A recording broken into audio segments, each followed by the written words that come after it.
Hi guys, and welcome to the video. So we are on episode 3 of Star Trek Picard Season 2. And we'll get to the review in just a moment. I just want to remind you, if you haven't already subscribed and you like what you see, then hit that subscribe button. It would really help me out. And don't forget to hit that like button as well. We have reached episode 3. And it picks up directly after episode 2. So, Seven of Nine's fascist husband from Fascist Confederation Future is on the ship, and he is holding them all at gunpoint. He's shot Elnor. They managed to get out of it because, Seven of Nine's all kick-ass and Raffi's all kick-ass. Vaporizes Seven of Nine's fascist husband.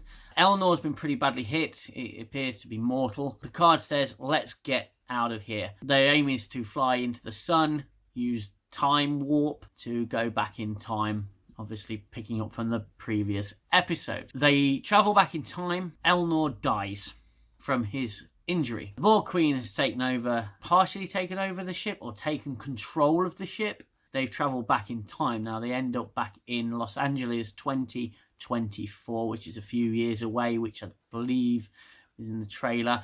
I think it's pretty much heading in the direction I would say it is, that we are apparently on the cusp of a fascist government. I think it's got a very sort of lefty message, but I'm not going to focus too much on that because this is Star Trek and I'm here to review an episode, not get political about what's happening. We all have our opinions on these things, and I have mine, but you're going to hear very few of those opinions, political opinions anyway. They've travelled back in time. Elnor has died from his injuries. This is the part I have a real problem with. It's Raffi. She's suffering from a lot of pain because she's just had to watch Elnor die. Of course, like season 1 Raffi, she has to dogpile onto fucking Picard and tell him it's all his fault. She blames him, and she said it blames his leadership. She has a right go at him, and she says, you play games with this Q character. This Q character's done this, but you always play games. It's your fault. You have this to and fro, and people's lives get destroyed. And Picard quite rightly says, no, Raffi, he plays games with me. He's right, but Q has always played games with the Enterprise. He's always tried to teach the crew of the Enterprise, and certainly Picard, valuable lessons as well. He's done it in a comedic and sometimes harsh kind of way. So yeah, Raffi just goes straight back to season 1. Raffi, let's criticise Picard. At that point, my eyes rolled. So the ship had come out of time warp and it had crashed in Los Angeles. And the ship's badly damaged. The Borg Queen is offline for some. She's draining power from the ship systems, and this is what actually caused Elnor to die. Is that she drew power from the ship systems to save herself.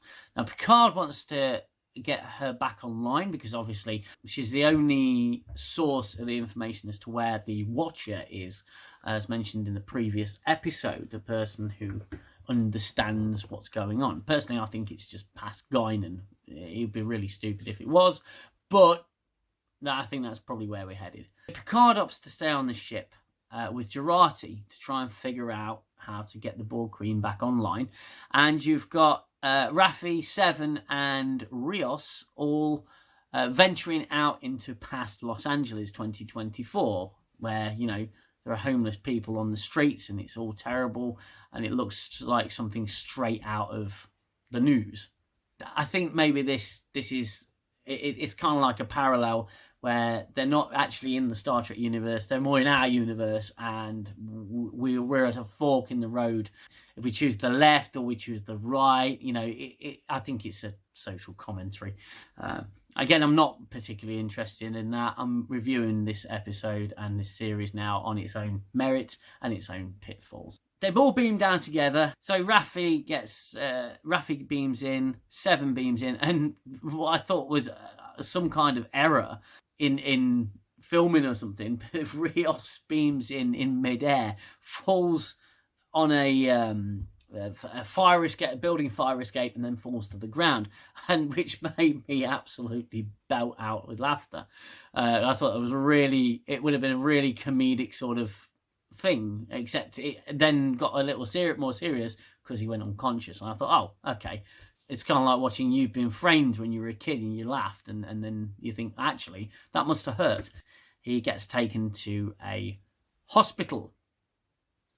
Now, I say hospital, it's a hospital, sort of.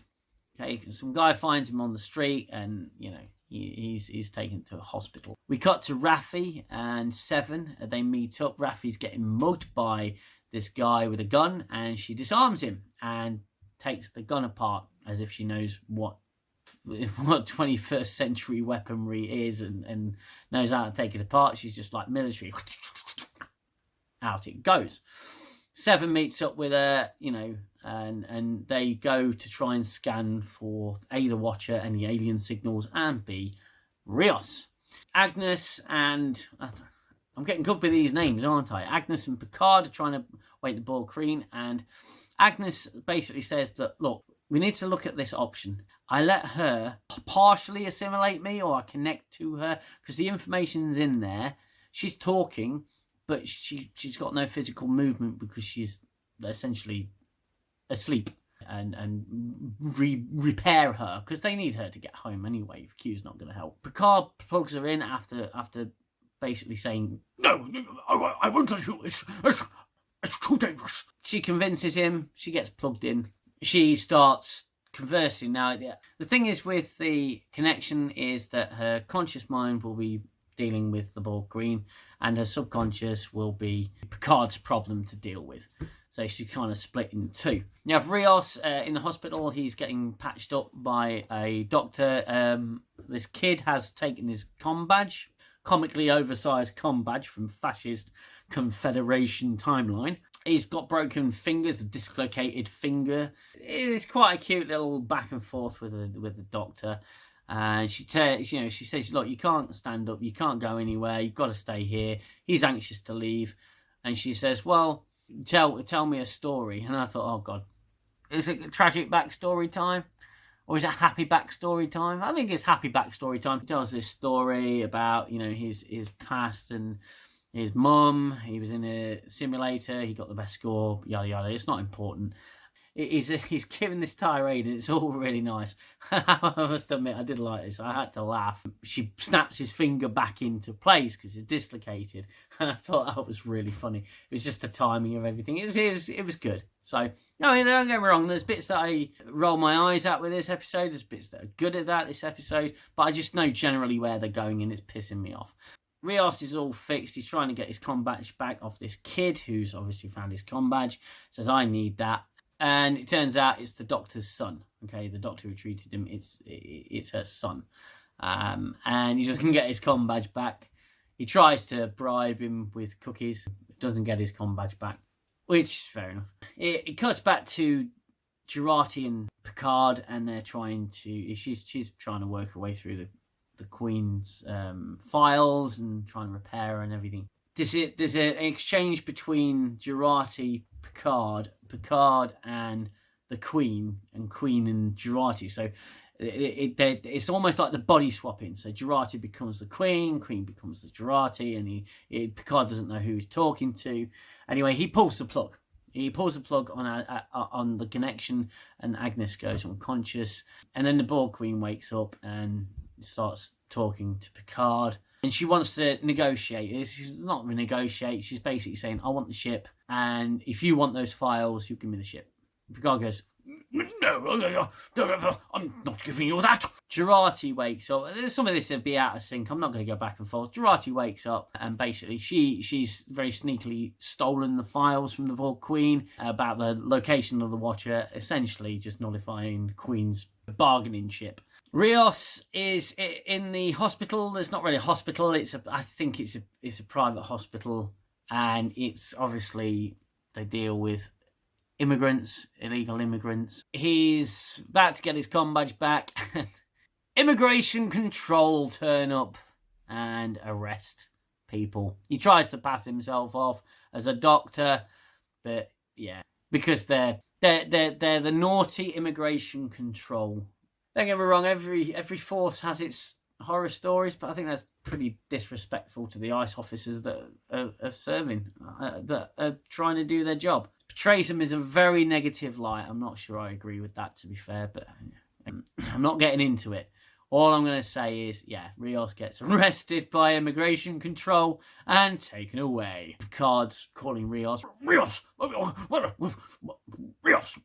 answer, why aren't you answering? So to summarise, they go back in time. It's 2024. There's political similarities, of course, because there would be. And the crew's pretty scattered at this time. So what did I think of the episode? I thought it was all right. It was an improvement on the last one. You see Q briefly in this episode. He pops in, says some words, and then promptly fucks off again. Elnor dying, I have a feeling, is not going to be permanent. Raffi has reverted back to previous Raffi. Now I kind of understand that the character might take a little bit of a detour having watched Elnor die, but she goes instantly into let's blame Picard. It's not Q that's caused this, it's fucking Picard.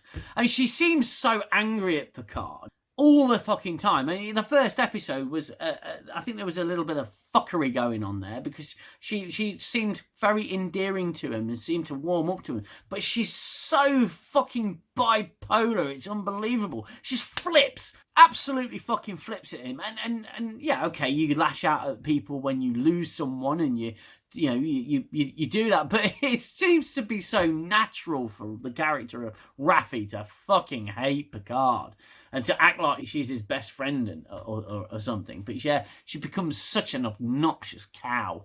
She's my least favourite character in this show. What did I think to the episode? I thought it was all right. It made me laugh. It made me laugh at times. Still quite pessimistic about where it's going. I'm getting a little sick and tired of the show seems to be virtue signaling itself, which I don't like. I hate virtue signaling because it's shit. You know, Star Trek used to be about showing you something and letting you make your own mind up about what was right or what was wrong. And societally speaking, we're not perfect and we're not going to be perfect. There is no perfect society. But I think we're going to see more political messaging coming up in the following episodes. Now, I could prattle on forever about this episode. There was, again, some things that I liked, some things that I didn't. But in all honesty, it was just okay. I had some laughs with it. I had some eye-rolling moments, and ultimately, it wasn't a terrible episode, okay? To be honest with you, aside from Raffi being a complete and utter twat, it wasn't the most offensive episode ever. Now, there's a few things I just want to reiterate or make clear. I love Star Trek. I have done for many, many, many, many, many years. As I've said in my previous videos, I do love Star Trek. I love what it stood for, and not what it stands for now, but what it stood for. And it was really, really special to me, and remains special to me to this day. I don't want to dislike new Star Trek, but unfortunately it's making it very difficult for me to love it, okay, or even like it. There are parts of Star Trek Picard. Season 1, to me, was very distasteful and very narcissistic and very disrespectful to the character of Jean-Luc Picard. So in my previous video where I said that Q, when Q hits Picard, the reason I got so angry about it is simply because the character of Picard, they in the first season, they said that Picard needed to be humbled. Why? He was a great character. He didn't need to be humbled. And I think it was an attack from people who didn't like the fact that Picard was such a great, such a well-loved character. And they just wanted to knock him down a peg. And every time something like that is shown, it really speaks to what the writers really think of the character of Jean-Luc Picard. I believe I'd be pretty accurate if I was to say that the character of Raffi represents how the writers feel about Jean-Luc Picard. their reaction to season 1, for example, wasn't very good. So the writers went away and said, you know what, I think we need to hook the audience back in.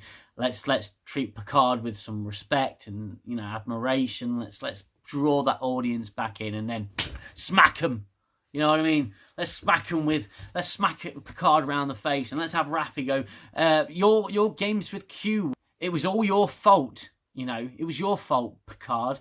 You know, you had your little games and it messed with people's lives. And it's like, why is it Picard's fault that Q decided to Q, the omnipotent being, decided to fuck with Picard? I mean, for fuck's sake. What's she referring to? The first time Q introduced the Federation to the Borg?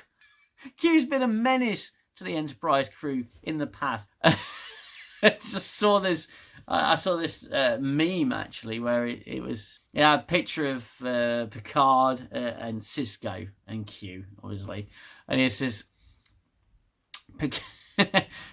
Q keeps going back to Picard to mess with him. Q only visited DS9 once. When Cisco hit him, he never came back, which I thought was really funny. Yeah, I'm digressing anyway. I don't think the disrespect of Jean-Luc Picard is done. Okay, I think they're going to do it more, and I think Raffi's going to be the channel for that. There's no Admiral sheer fucking hubris in this season. Well, probably, hopefully not. They've gone to the 2024 Los Angeles because it's cheap, it's on location, and they don't need to build any sets, and they don't need to, you know, invest any more money. It's kind of cheap, but hey ho. I mean, those are just some of my thoughts. I've been told my reviews are toxic. I don't really care. I don't think they're toxic. I think they're just as honest as I can be. If you don't like what I'm doing, that's absolutely fine. You can just go to a YouTuber who shares your opinion. If you do, however, like my videos, then please hit that subscribe button. And remember to like and share the video if you think other people will be interested in seeing it. So that's episode 3 of Star Trek Picard Season 2. I'll be back for the next episode of Picard. There's no more Discovery. I should be focusing just on Picard. A few other videos that I'm planning to do, so please stay tuned for that. Look after yourselves. Take care of one another. And I'll see you later. Ta-da for now. I need the silence, stop the violence of the war in my head. Time's the healer, the eraser of all done and said. And as I fall back to my shelter, I know I'll